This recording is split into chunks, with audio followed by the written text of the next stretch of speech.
Bonjour et merci de nous retrouver ce dimanche pour Sagesse bouddhiste. Dans une époque où les repères culturels et religieux se brouillent, où les valeurs et les modèles d'autrefois n'existent plus, on a souvent envie de se demander quel est le sens de la vie.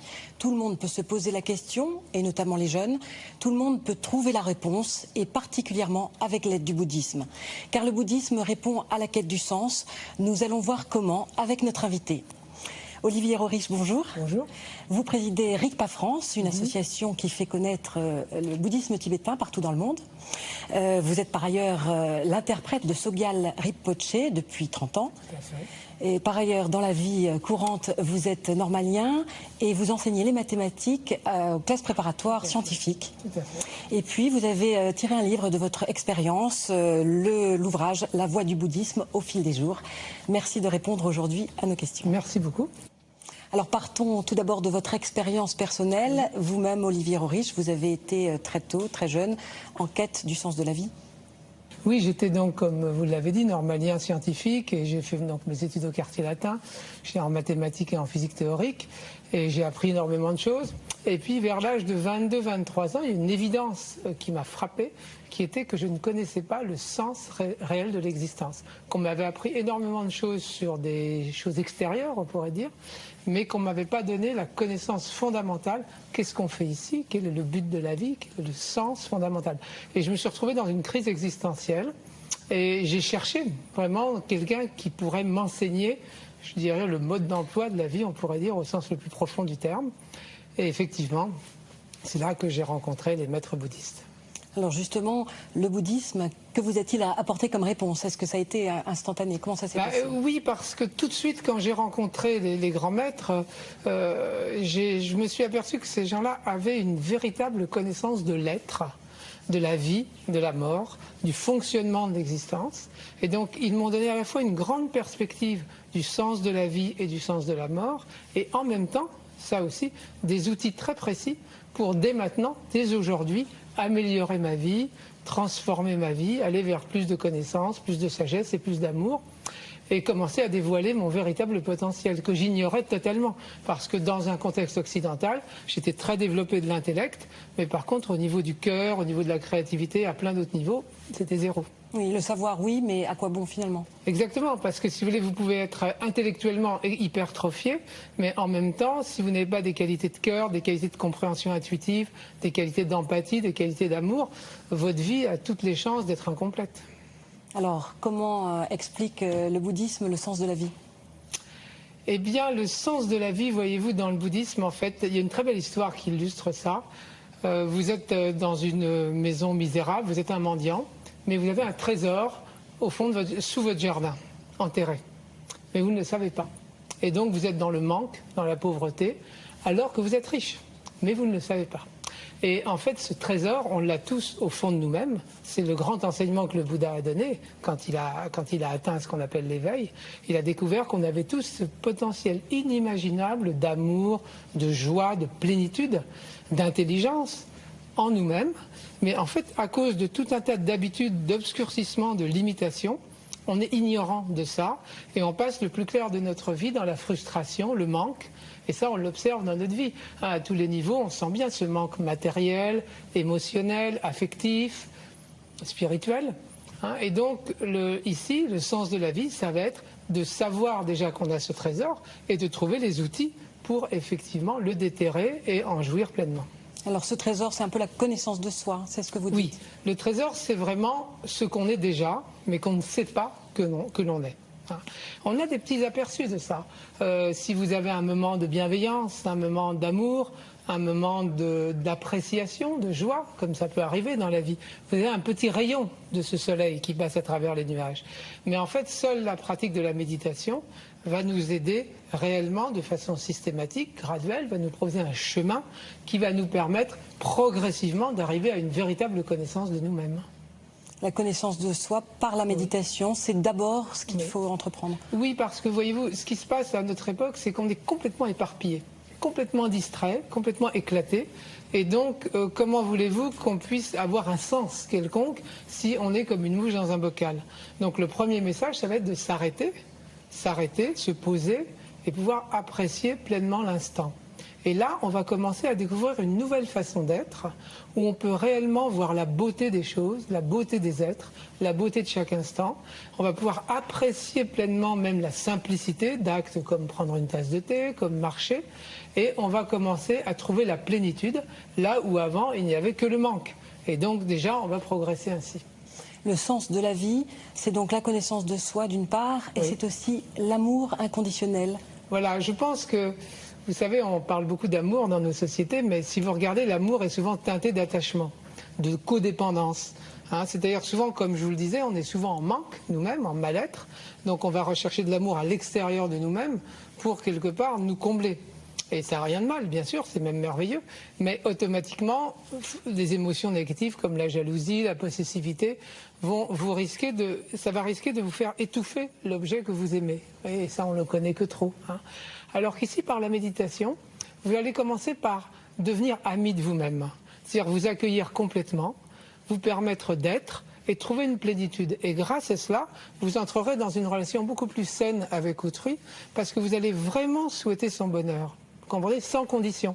Vous allez vraiment souhaiter qu'il soit heureux. Si un parent pouvait souhaiter que son enfant soit heureux sans condition, vous imaginez la liberté que ce serait pour l'enfant.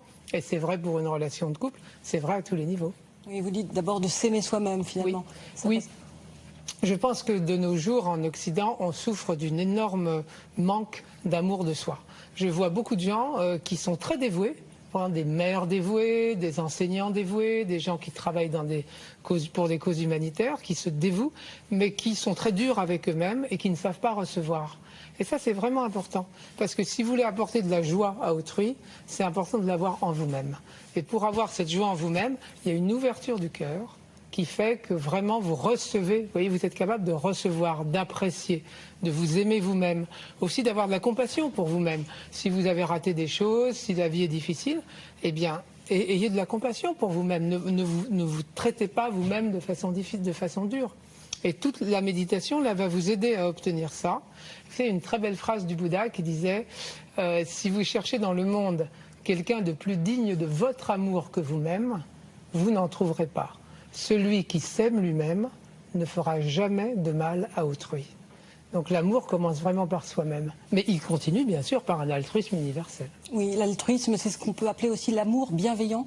Oui, l'amour bienveillant et l'esprit d'amour. Le Dalai Lama dit une chose qui est très belle. Il dit que quand vous avez une pensée d'amour, quand vous faites un acte de bienveillance, vous vous sentez aussitôt beaucoup plus heureux, beaucoup plus calme. C'est excellent pour la santé, les études scientifiques le montrent. Alors que si vous agissez négativement, si vous nuisez à autrui, vous sentez bien que c'est nuisible pour votre santé, c'est nuisible pour la paix de votre esprit. Et cela est une preuve d'ailleurs que nous avons au fond de nous cette bonté fondamentale. Puisque quand nous agissons avec bonté, ça résonne dans notre être et ça nous apporte du bonheur. Donc le principal message, c'est que notre bonheur et le bonheur d'autrui sont complètement reliés. Et finalement, l'amour bienveillant est la clé de ce bonheur. Dans votre livre, vous parlez également pour décliner cet amour inconditionnel, de donner et recevoir.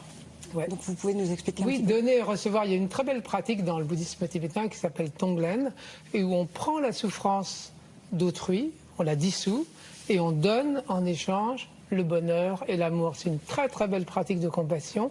Elle est souvent donnée à des gens, par exemple, qui souffrent à l'hôpital et qui trouvent que leur souffrance n'a aucun sens. Et à ce moment-là, vous faites cette prière. Par ma souffrance, puissent tous les êtres être libres de cette souffrance. Puissent-ils eux-mêmes trouver le bonheur, avoir les causes du bonheur.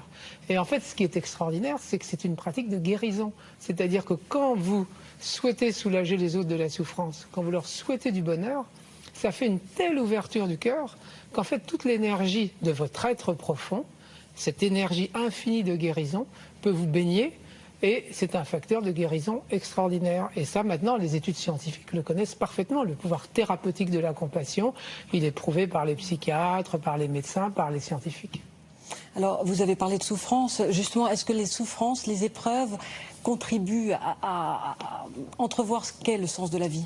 Je pense que quand on a une grande épreuve ou une grande souffrance, c'est comme quelque chose qui va casser une coquille dans laquelle on est enfermé. Vous savez, on est tous enfermés dans ce qu'on appelle l'ego, c'est-à-dire nos petites références, notre insensibilité aussi à ce qui finalement est éloigné de nous-mêmes.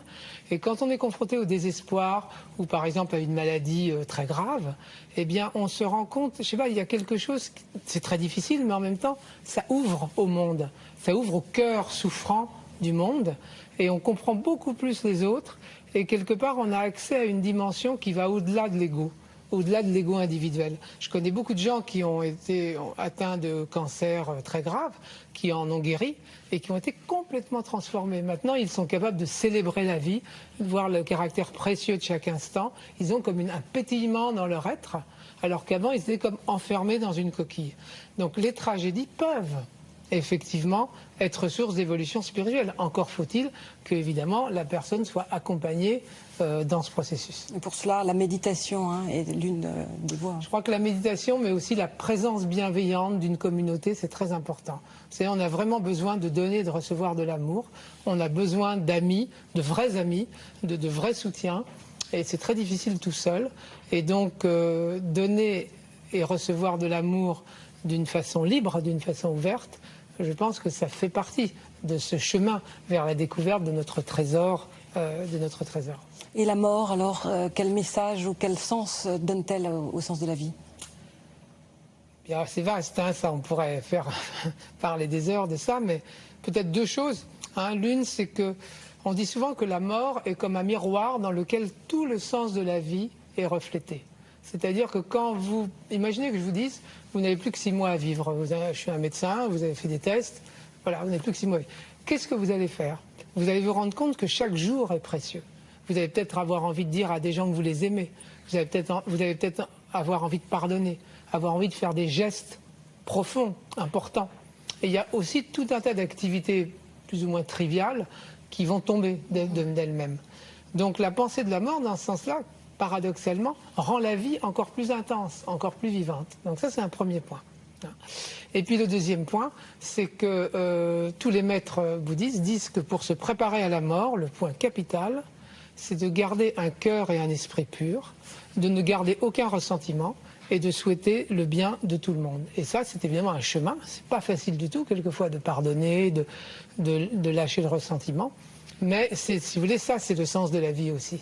C'est de purifier son cœur de tout ce qui l'obstrue, de tout ce qui le fait souffrir, et de partir avec un cœur ouvert et un cœur pur. Et à ce moment-là, bien sûr, la mort est d'autant meilleure. Olivier Roerich, merci. Juste un message final, oui, peut-être, pour terminer cette émission. Moi, j'ai envie de dire, parce que le bouddhisme est très concret, chaque jour, ayez un moment, une pensée de bienveillance, un geste d'amour. Chaque jour, ayez un moment de pleine conscience, un moment de joie, de présence, d'appréciation du quotidien. Et chaque jour, ayez une pensée pour peut-être remettre en cause un préjugé, remettre en cause une habitude, vous ouvrir à autre chose. Si vous faites ces 3 choses chaque jour, vous verrez que pas à pas, tranquillement, votre vie va s'ouvrir et vous serez beaucoup plus heureux, mais aussi vous contribuerez beaucoup plus au bonheur des autres et du monde. Merci beaucoup pour ce message. Avec plaisir. Olivier Roerich. Merci beaucoup. Merci. Pour continuer sur ce thème, voici quelques suggestions de lecture. Tout d'abord de notre invité, Olivier Roerich, La voie du bouddhisme au fil des jours, Être, aimer, comprendre, aux éditions Albin Michel. Issu d'une riche expérience personnelle, ce livre encourage et accompagne ceux qui débutent dans la pratique bouddhiste avec des exercices guidés de méditation très incitatifs et bienveillants. Le livre tibétain de la vie et de la mort de Sogyal Rinpoché, édité par la Table Ronde, un classique spirituel paru dans 80 pays qui fête ses 20 ans d'édition, où sont exposés les enseignements tibétains sur les cycles de la vie et de la mort, un ouvrage de conseil pour la vie et pour la préparation à la mort. Se changer, changer le monde, édition L'Iconoclaste, collectif signé notamment par Pierre Rabhi et Mathieu Ricard, qui donnent leurs idées pour mieux vivre ensemble dans une planète dont il faut prendre soin. Voilà, c'est la fin de notre émission que vous pouvez revoir toute la semaine sur le site de France 2 en consultant plus.fr. Merci de nous avoir suivis, très heureux dimanche et à la semaine prochaine.